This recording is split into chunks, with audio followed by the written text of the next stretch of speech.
Welcome to the third series of Get Men Talking, a podcast by Ipsen that opens up the conversations too many of us avoid, especially when it comes to men's health.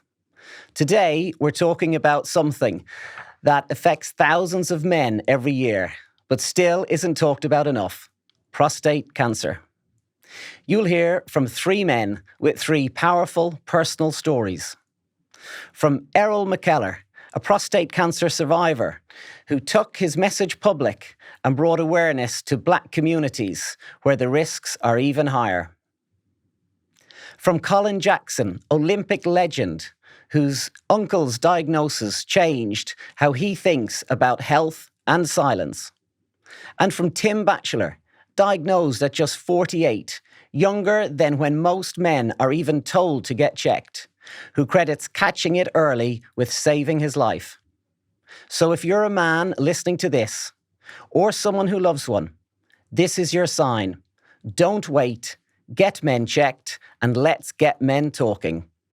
Gents, are you ready to talk? I think you got the wrong group for talking there. Right? I think we're Ready, in a good steady, place. go. All right. Well, listen, let's go back to the beginning, shall we? And how you kind of found out. Did you kind of think something was wrong? Did you just decide to get tested? Errol, if we go to you, how did you first find out?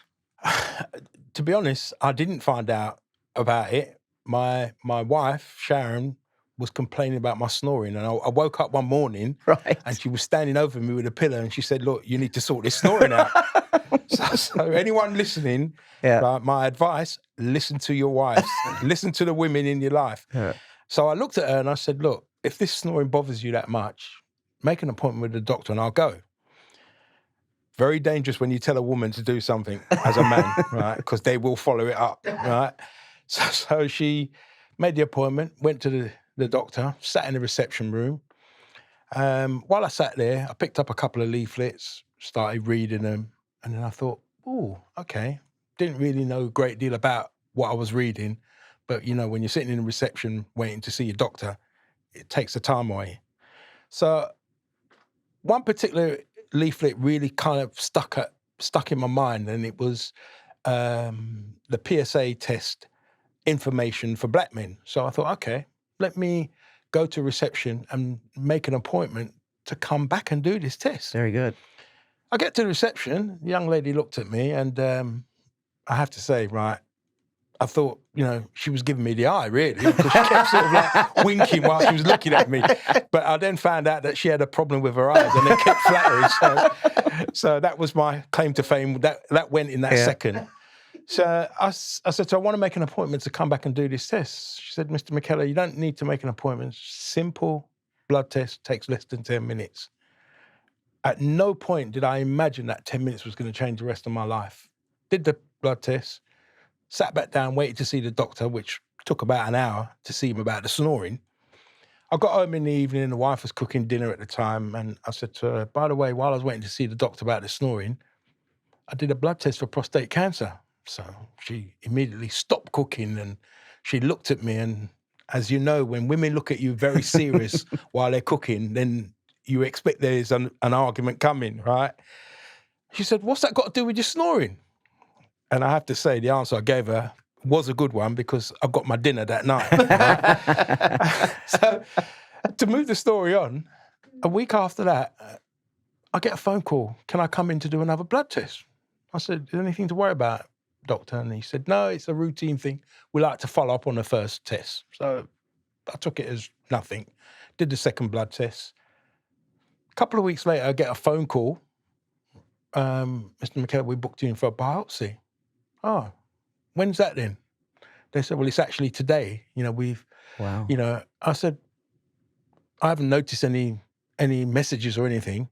They said, "Well, we have been trying to get in touch with you." Yeah. And to be honest, I did see the messages and I just chose to ignore them, right? Because I was too busy. I had an excuse for every time I saw a message or read an information. Anyway, I took the details from him. I put the phone down. I rang my wife, said to her, "Look, the doctors want me to come to the hospital." She said, "When?" I said, "They actually want me to come today." So then I had to explain to her that I had the messages and I ignored them, which wasn't. Did you get your dinner that night? Oh, I didn't get any dinner that night. Full stop. Right. But, you know, she said to me, look, don't drive, get a cab and I'll meet you at the hospital. And I always remember just before I put the phone down, I said to her, by the way, what's a biopsy? She said, nothing for you to worry about. It's a routine thing. Well, I have to tell you, I'm glad that that's the way she put it, because it's not an experience that's pleasant for any man, but it's very important to have it done, right? And it was a difficult situation. I mean, how they prepared me, right, for this biopsy was they brought somebody in that looked like Rihanna.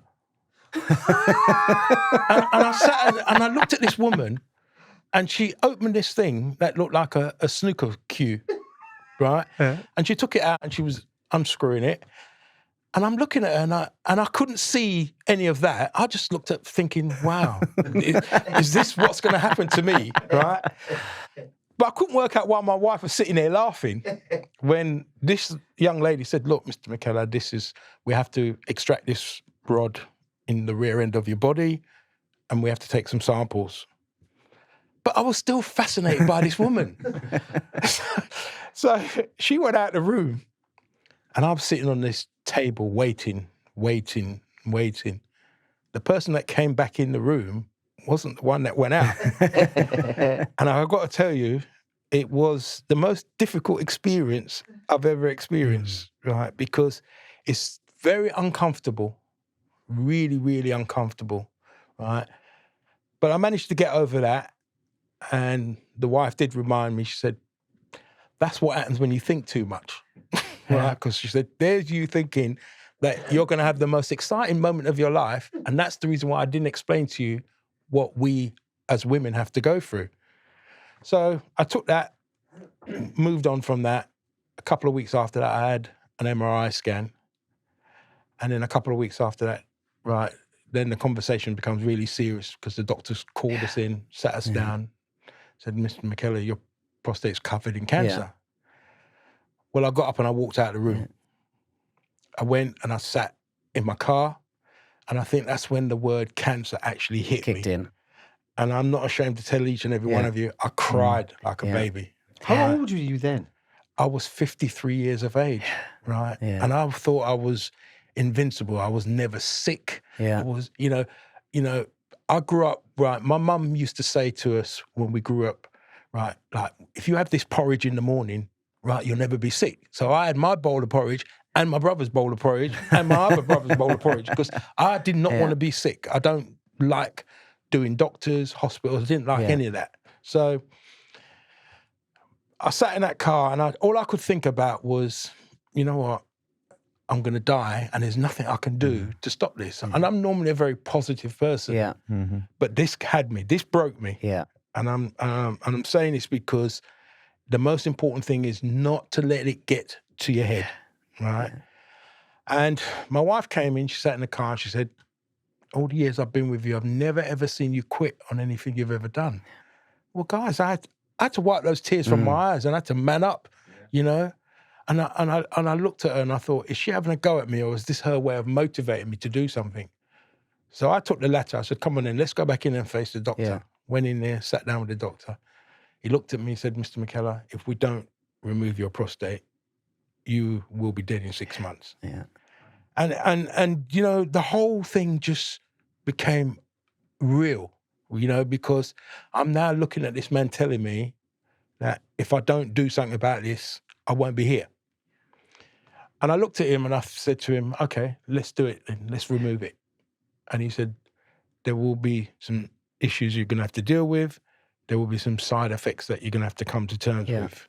Yeah. Right. I said, doctor, if I've got a chance to stay alive, I'll take it. Let's go. So, So I had the operation, but by then, the cancer had already started to move. Yeah. So not only did they take my prostate out, I had to have 3 months of radiotherapy to burn away the rest of the cancer. Yeah. And that was really difficult. Yeah. That was a tough period. But what I learned from it all, right, is the big man upstairs kept me alive for a reason, right? And I said to my missus, look, I need to find some way of doing something about this because I'm here because of him and you and everyone else that's supporting me. That's a pretty powerful story, you know. Yeah, and I think and I'm going to leave it at that bit. leave it at there. Yeah, leave it at that bit, and then we'll pick it up from there. Yeah, no, that's pretty powerful. And again, I mean, it's the power of the pamphlet. You know what I mean? Yeah. There was no problem. No. You didn't think you were ill No. in any shape or form. You went in to talk about something else. Yeah. You read something and you said, "Oh well, while I'm here, A lot let's of go men for it." find out purely by accident. Yeah. And that's what's worrying. Yeah. You know, it's not a routine thing. No. We don't get a letter for it. Yeah. Right. I'm an ex-mechanic. Yeah. Every year I have to MOT your car. So you get a warning. Yeah. We don't get that We don't for get our that. bodies. Tell me what the Well, difference let's is. see how we can get that warning. Tim, you found out you were a lot younger, weren't you? You were under 50. Under 50. Yeah. Yeah. So I was very fortunate I was working for a company and they did a buy one get one free. It was a free MOT, a free medical. Yeah. That they offered me, and you know, it's like, why wouldn't you take someone up on this, especially if you've got you're working in an organisation that offers it to you. And so I booked it in, and I booked the appointment. And I remember it was February. It was a really wet, miserable day. Drove to this clinic. It was actually a gym, a fitness gym, and I thought I won't ever come back here again. And there was a part of it was the surgeries and where they do the medicals and everything. And I remember whilst it was chucking it down with rain, I had a little book, notebook with me. And I wrote down, take more, take less. This is what they're going to tell me. Take more exercise, take less alcohol, take less sugar. And that's what I wrote down in this book, as that's what I'm going to come out with. Little did I know. And we went through the whole process. They put wires on me, ECGs. My heart was all right. Everything was good and doing all this stuff. And after all of the tests had been done, I had a blood test, but I didn't know what they were going to, I thought cholesterol. That's what they were going to test for. During the conversation after I had all the tests done, the lady GP said to me, the lady doctor said to me, how are you doing down there? And I'm like, down where? I'm looking around thinking, what is she talking about? And she goes, oh, down there. And this was the by chance thing. Yeah. By this time, I'm a little bit embarrassed. She was a lot younger than me. A bit like the Rihanna story that you've just said. I'm sort of looking at her and I'm thinking, and at this point, working in the business I work in, I'm thinking I'm going to get examined here and I want to avoid that at all costs. Yeah. So I thought I want to make light of this, chuck a bit of a joke around and everything. Yeah. But it was a true comment that my wife had made. And she said, and I said to her, my wife complains a little bit when I get up in the middle of the night to go to the bathroom. And it was that moment where she kind of leant forward, and that's when the conversation started. And it was like, I didn't like where it was going, especially when the rubber gloves came out and I had the examination done. And she came back, she said, I can't feel anything, but your PSA is slightly elevated. I'm going to refer you to a consultant. And I'm like, and that was the moment of, I think, sticking my fingers in my ears, saying, no, this is not going to happen. I'm fine. I'm fine. I'm okay. It's just a check. I'm okay. It's just an indicator. And anyway, I went off to see a couple of urologists, and like you, I had more tests, biopsy done. I was asleep when I had the biopsy done. They knocked me out. I think probably because they noticed that I was maybe a little bit, nervous. I might run away. So so they made sure that wasn't going to happen. So I was asleep when they did it. It was template biopsy that they did. Yeah. And MRI as well. Yeah. So I had an MRI scan as well. And again, fingers in my ears. And I was called back to see my urologist, and straight to the point. I'd not even made myself comfortable on the chair, and he said, "You've got prostate cancer." And my wife was with me, and it was like, I can't explain the feeling. I can explain the feeling actually, because there was an advert running on the TV at the time, and it was for a cancer charity. And it's 10 years ago, and when people got their diagnosis, they were like falling through the air, and there was someone there to catch them, and it was and people just walking down corridors. And it was such a brilliant advert because that's how I felt. And then we kind of left. I was at this point just dead quiet. I didn't say anything, and my wife said, "I'll drive." I went, "Oh, okay, good. You don't usually offer, but I'll take that." So she drove, and I remember every roundabout, every bump, every turn, just with this in my mind. We didn't talk; it was dead quiet, and I think she knows me well enough not to talk when I'm kind of feeling the way I was feeling. And then, yeah, it was. I was then on the journey, and you become part of a process then, I think. And because you're in that process, it's like you've got to, but I couldn't make a decision. It was stage 2, so it was still contained within the prostate, so it hadn't spread. So I was, again, very early, so thank goodness it had not spread. And I was given so many different options to get it treated. And on August the 29th of that year, I went in and had the treatment done, and then touch wood. Ever since, my PSA has been below 0.3. So which is good. I have it done every year now. I was every 3 months, and now it's every year. And yeah, but the thing for me was it luck? Was I lucky, or was I thinking to myself, this is an opportunity? I'm approaching that time when, and my uncle had prostate cancer, and so it was in my mind, and yeah. But again, no real prompt. No prompt. Other no than prompt. kind of, okay, I'm going to have a health check. And going to the loo in the night, it's not that uncommon, to be fair. No. But obviously, it is if you have a problem, and it was that throwaway comment from my wife, which was the trigger for this doctor to lean forward and start to ask me some difficult questions. A good trigger. Yeah. A good trigger. And here we are today. Yeah, that's, exactly. And if I hadn't ticked that box on the email, which was, yes, I want one of these medicals. You could have easily said you're too busy. You could have easily come up with a load of excuses. And the outcome would have been different. So very glad you ticked it. Yeah, absolutely. Good. And Colin, so your story, you've 2 of your uncles had prostate cancer. And it's really interesting because as I'm listening to you guys speak here now, I understand my kind of story and why I push out the message. I had 2 uncles, both Jamaican, so from the Caribbean in that sense. And one of my uncles, my father's side, he was somebody who never, ever, ever spoke about issues. Right. So nothing said. And the complete flip of that was my uncle on my mother's side. Right. Never stopped talking about anything. And a certain person in this room knows exactly what I'm talking about because he's met my uncle. He talks more than me. Impressive. Yeah. So that was really this case and this journey.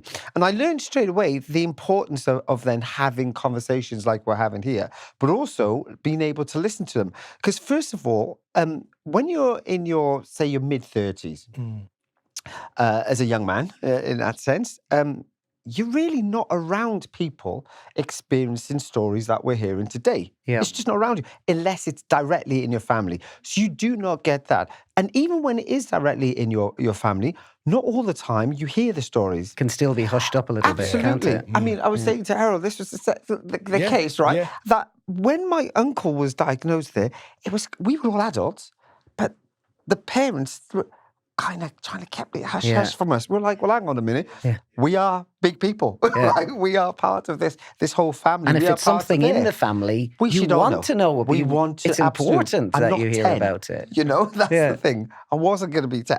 We could deal with these kind of stories. So straight away, when unfortunately one of my uncles passed away there, I realised that speaking has got to be the key. Because the survival rate of my uncle was the fact that, on my mother's side, was the fact that he absolutely articulated his story. He got my mother, who's a nurse in that sense, to help him through it and talk him through the processes in that sense. My mother then was also kind of like a therapist to his wife, right? in that sense, because she knows all the processes and going through it and what can happen and what it can do. So he lent a lot on her. And I felt to myself, again, how lucky he was to be able to have somebody to lean on to help him through this whole process, which was going to be important. And then that led, for me then, my sister, to start up on our campaign and to get as much men as we possibly can to talk about this issue, first of all, and be self-aware. I then kind of persuaded my cousins, male cousins, right, like, we all need to do these tests on a regular basis. And it's kind of like a celebration of birthdays, right?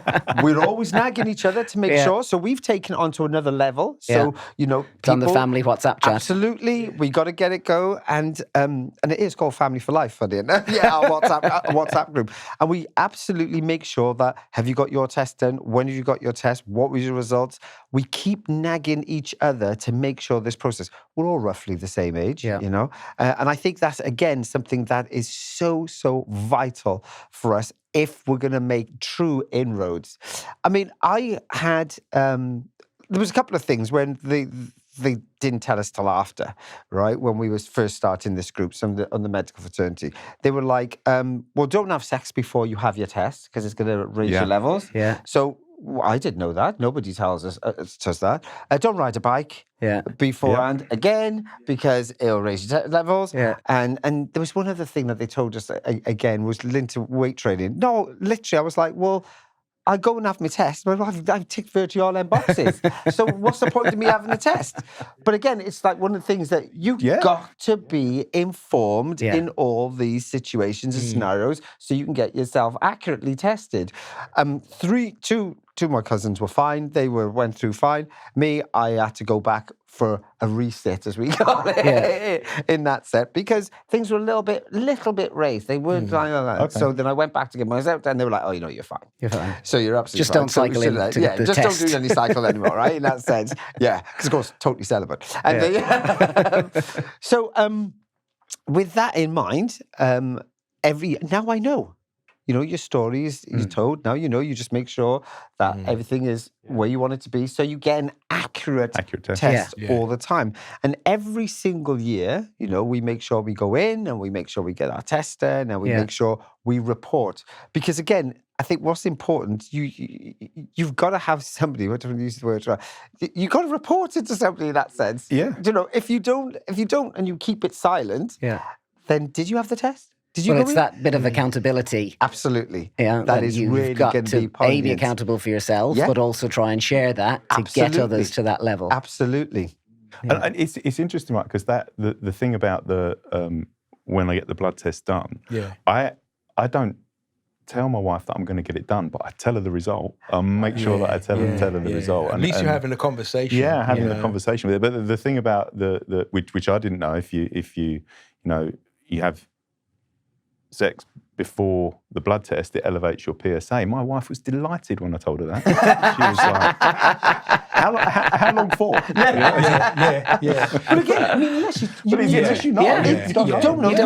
don't know. Exactly. I mean, Colin, both Tim and Colin have brought up two really valid points. I mean, let me start with Colin, right? When I spoke to Colin's uncle, right, about this, and I've got to tell you, this one man was responsible for at least 60% of the black community in the country that went and got themselves checked. One, because of his uncle, who wouldn't stop talking, and two, because of Colin. Yeah. Right? Because they looked at it and think, well, hold on, Colin, we look at Colin in the black community as this super fit person. So you kind of think, well, if that's close to Colin, right, what can happen to the rest of us, And, what was interesting about Colin's uncle, right, he was an old style Caribbean person who you'd expect not to talk about it. And I compare him with my dad because when I went to my dad and said, Dad, I've been diagnosed with prostate cancer, my dad looked at me in this typical Caribbean attitude. Son, I had that 5 years ago. And he walked away while he said it. And whatever he had, none of us knew because he never elaborated. You know, Never we must told have asked anybody. him. You know, and like Colin's saying, having that conversation. And I'll go back to what Tim was saying about early detection, right? Early detection is key for this issue. Really, really key. Because if Tim didn't do what he did, would he be here now? Yeah. That is the question, you know? And you know, Colin's uncle, exactly the same. He's prompted the whole family, you know? And within Colin's family, there's two sides as to why to do it and why not to do it, you know?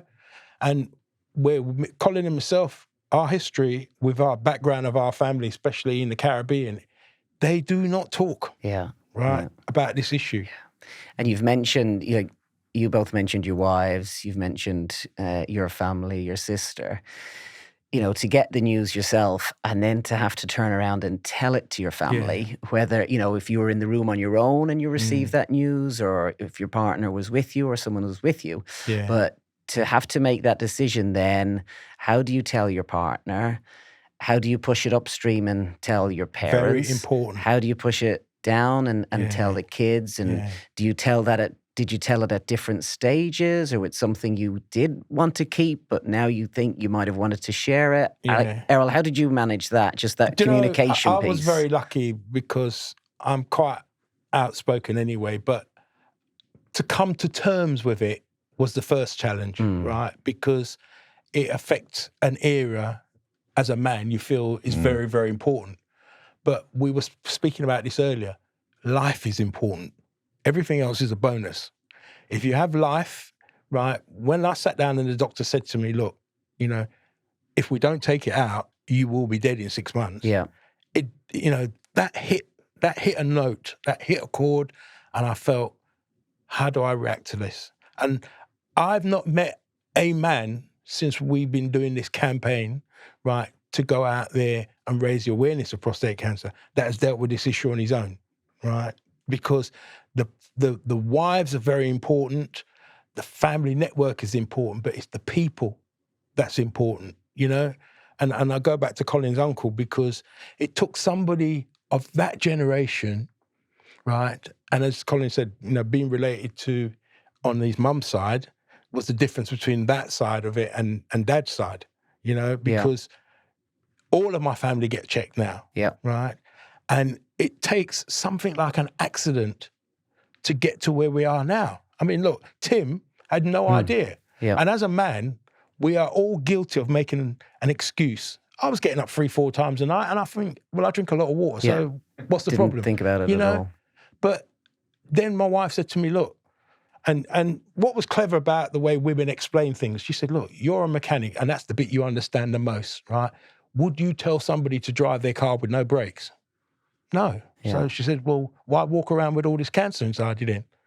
And then when it's put like that, then, you know, sometimes you have to simplify things for people to understand it, you know, to get to the root of the problem. And Tim, you found out, your wife was with you when you found out. You drove home. Drove home in silence. God knows what was going through both of your minds. Wow. How did you decide, or how did you kind of process it then with your extended family? I really struggled because I was so early in the diagnosis and so fortunate that I was in that position. I did have time to be able to really, not as much as time you had, Errol. You had to make a pretty quick decision. So I had a little bit of time to explore. But I didn't expand and talk to my family, other than my wife. Kids, so I've got two younger kids. They would have been less than, I think, 10 at the time. And it was interesting, right? When I did tell them, I remember my brother-in-law. He's had a kidney transplant, so he was a real support for me because he'd been through a kidney transplant and all this kind of stuff. So he was able to just be there. But we were around their house one day, and the kids, so my two kids, were playing with the neighbours' two kids, and their neighbour, you know, cancer is everywhere, isn't it? And their neighbour had a diagnosis of lung cancer, and we were just listening to the kids talking, and they were on trampolines and doing all this kind of stuff. And one said to them, "Oh, you know, my dad's got cancer. Oh, my dad's got cancer as well." It was that almost normalised that thing that you're talking about, the youngsters, that almost normalised it, which is not normalized it, but understood it. And I think that education piece for them as they grow older is super important. But I think for me, I didn't tell, I struggled to tell my parents. I found it really hard because I would get really emotional telling people. And I struggled a little bit, but it all came out slowly. And by the time I went for treatment, everybody knew, what I was going through. And but it is hard to share it. And I think that's the point of this, isn't it? If I'm struggling to tell my family, if I'd have had, I don't know, a different form of cancer, would it have been easier for me to talk about it? Maybe, I don't know. But it was, and I went through all of that process of incontinence, erectile dysfunction, that whole conversation. And that's, excuse the pun, that's hard. But it is difficult to have those kind of conversations with your loved ones. Was it a relief when you did? Was it a relief? Yes, I think so. I think I was relieved, and I had so much. My wife to this day still laughs at me. She said, "You researched it to the nth degree." I saw everything. I saw so many different people about it, and researched it and researched There's nothing it wong with and that. researched Yeah, it. yeah. That's a good It's thing. education, isn't it? That's a good It's thing. really important. So and then made the choice of which treatment route I was going to go down. But and I think maybe that's part of this from a young age.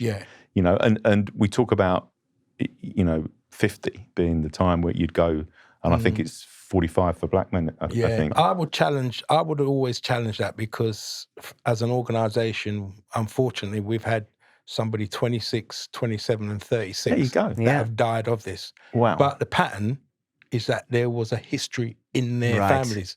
So, and what we do know is that, if there's a history of it in your family, then even more important for you to have the checks done. The problem with that is if the family don't talk about it. If they don't talk about it. And that's why it's important to have this conversation. You mentioned this last week when we were chatting. And I went cold then, and I've just gone cold again. Because that's the age of my eldest son. It's a shiver down my spine moment. It's like that's reality, I think, with this 6 disease. months, that the 36-year-old, and I can remember it as if it happened 5 minutes ago. He stood in front of me, and he looked at me, he walked into my garage, and I used to sort of, when I got diagnosed with this issue, right, I started to promote it in my garage, and how it happened, right, a guy walked in and he said to me, "Oh, you know what, I'm really glad to see you back. I heard you was going through a really difficult time."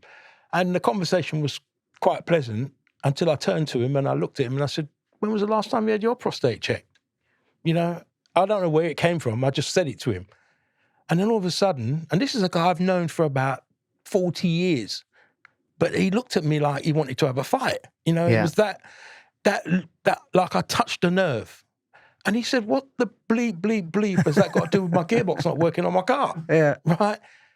And I looked at him without thinking about it, and I said, "Look, I'll give you 20% discount on the work I'm going to do on your car if you get your prostate checked."